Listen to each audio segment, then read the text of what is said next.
It's summertime, and that means busting out the portable air conditioners. But today I'm going to be installing a window unit in my side sliding window. To do that, I am building a frame and connecting it with these braces.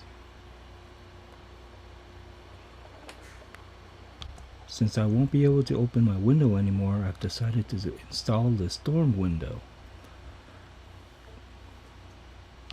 I can drill screws right through the frame into the window.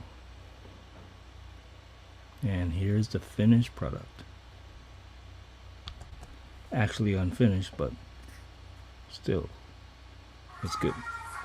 And here's the unit installed into the window. Look at that window. Nice. The top fits perfectly.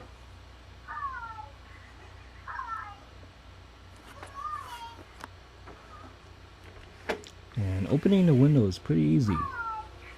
It does have a lock.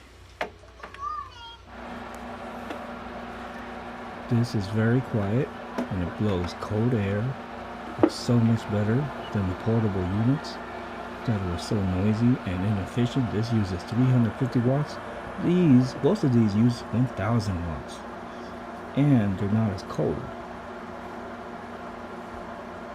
And in the back, here's the mounting brace that I had to buy. It's set at a 15-degree incline, which lets the air conditioner set level so that water can drain out that little hole. Thanks for watching.